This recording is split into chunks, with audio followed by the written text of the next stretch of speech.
De retour sur TV Finance, c'est l'heure de notre rubrique Interview Hebdo Flash Marché avec Admirals et j'ai le plaisir d'accueillir en duplex Florent Dubreuil, analyste marché chez Admirals justement. Bonjour Florent, bienvenue. Bonjour Karine, merci. Alors, on va reparler avec vous d'un sujet dont justement nous venons de parler avec notre invité précédent, mais d'un sujet d'actualité phare, cette fameuse affaire Evergrande, qui au final n'a pas eu tant d'effet que cela, on vient de le voir sur le marché, juste 2 jours de déstabilisation avec une sorte de virage, mais c'est aussi un pendant et un reflet de la santé économique chinoise. Qu'est-ce qui se passe avec cette entreprise? Est-ce qu'elle va faire faillite? Eh bien, c'est une excellente question, Karine. C'est assez incroyable, depuis plusieurs semaines. Fin août, le groupe indique être à 2 doigts de la faillite. Il y a 10 jours environ, le groupe a nommé 2 co-conseillers financiers pour faire un point sur la structure de son capital et de sa trésorerie. Et avant-hier, Evergrande indique qu'elle pourra payer 31 millions d'intérêts obligataires. Alors, est-ce que le marché peut être soulagé avec 31 millions d'euros? J'ai beaucoup de mal à comprendre et j'aime malheureusement pas trop ça. J'ai fait le calcul sur une autre échelle pour s'en rendre compte. Si vous devez 1 million à la banque et que vous lui remboursez 0,0001 euro, donc même pas 1 centime d'euro, eh bien pourtant c'est ce que propose Evergrande. Donc est-ce qu'on est sérieux? Je ne sais pas. Il faut donc comprendre l'affaire Evergrande autrement. Qui est Evergrande? Alors c'est le deuxième plus grand promoteur immobilier en Chine.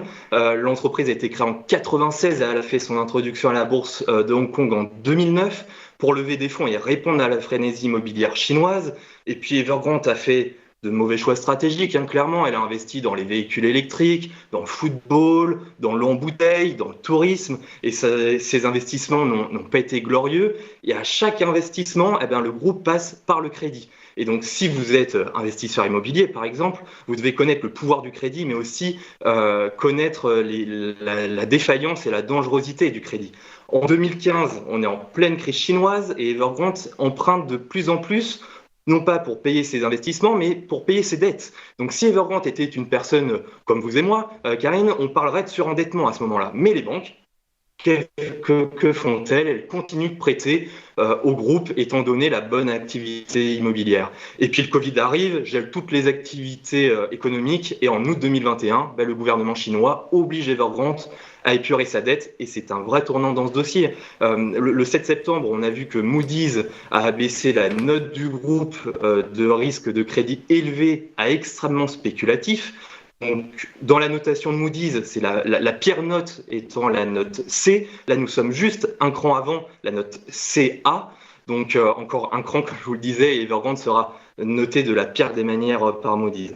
Et cette note, elle a une énorme importance sur Evergrande pour continuer à s'endetter, à pouvoir répondre, à pouvoir avoir ces crédits-là sur les marchés financiers. Les grandes banques regardent attentivement les notes des entreprises avant d'octroyer les crédits. Et là, ça fait mal. Donc, est-ce que Evergrande peut faire faillite?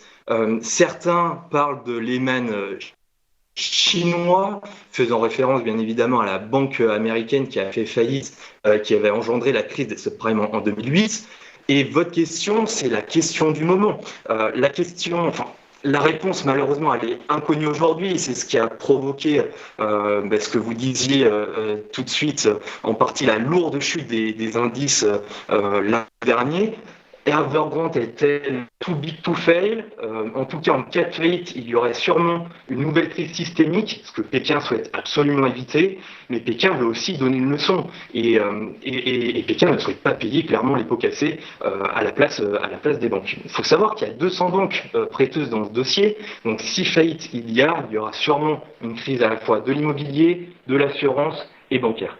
Donc, mardi et hier, on a vu les marchés ont fortement rebondi, récupérant la perte d'IA Evergrande. Les investisseurs pensent quand même que le groupe peut s'en sortir, limiter les pertes et sûrement bénéficier d'une aide du gouvernement chinois. Donc, chez Admiral, on reste bien évidemment extrêmement attentif sur les réactions du gouvernement chinois dans ce dossier. Est-ce que cette histoire va faire cheat ou sera-t-elle la cause d'une nouvelle crise liée à la dette? On le saura bientôt. Alors, on va regarder maintenant un nouveau graphique, hein, c'est celui de l'USD Index, et on va parler bien sûr de cette fameuse réunion qui a eu lieu hier soir, FOMC. Est-ce qu'on a un peu plus d'informations en ce qui concerne le tapering, en ce qui concerne aussi la modification des taux directeurs? On a bien entendu que la Fed essaye de rassurer et a indiqué qu'elle allait maintenir justement les taux d'intérêt 0 à 0,25%. Est-ce qu'on a aussi une définition des actes précis pour maîtriser l'inflation? Alors, c'est extrêmement important. En effet, hier soir, il y a eu la réunion du FOMC. Alors, juste pour un petit rappel, Karine, le 2 septembre, j'étais ici avec Fabienne Lissac et je disais que les politiques monétaires US et européennes allaient être notre fil rouge. Et c'est clairement le cas. L'actualité boursière ne passe pas une semaine sans information de la Fed ou de la BCE. Alors, qu'attendent les investisseurs? Qu'attendaient les investisseurs? C'est vrai que la Fed, depuis plusieurs semaines, nous avait préparé un début de tapering d'ici la fin de l'année. Mais les analystes souhaitaient savoir le calendrier prévu par Jérôme Powell, tant sur la réduction des rachats de dette, sur la modification des taux directeurs et de l'inflation. Ces trois facteurs font varier les marchés, et ce qu'on notait en début de semaine, c'est que si le tapering débutait officiellement d'ici la fin de l'année, et si les taux directeurs augmentaient en 2022 au lieu de 2023, le dollar devrait augmenter. Donc qu'est-ce qui en ressort de cette réunion? Eh bien honnêtement, pas grand-chose de nouveau. Il y a quand même des points importants sur la croissance et l'inflation, comme vous l'avez dit, un statu quo sur les taux. Mais un point tout de même important sur ce sujet, c'est qu'une majorité des membres considèrent que la première hausse des taux aurait lieu en 2022, alors que lors des dernières projections, la majorité plaçait cette hausse en 2023. Concernant le tapering, rien de nouveau. Powell a indiqué hier soir, et là je vous des guillemets, si les progrès se poursuivent globalement comme prévu, le comité estime qu'une modération du rythme des achats d'actifs pourrait bientôt être justifiée. Donc rien de plus, on n'a pas de date réelle, on n'a pas de calendrier réel, à part qu'on sait que ce sera d'ici la fin de l'année. Côté croissance, les membres du FOMC la voient moins forte que prévu, et ça c'est l'information qui est pour moi la plus importante. Plus 5,9% de croissance pour 2021 contre 7%. C'est 1,1 point de croissance en moins. Nous sommes fin septembre, il reste un trimestre. La Fed voit donc un dernier trimestre 2021 plus mouvementé, ou en tout cas une croissance qui serait décalée à 2022, puisque les projections, elles, indiquent plus 3,8 contre 3,3 avant la réunion. Donc le FOMC, les membres ont augmenté leurs prévisions pour la croissance 2022.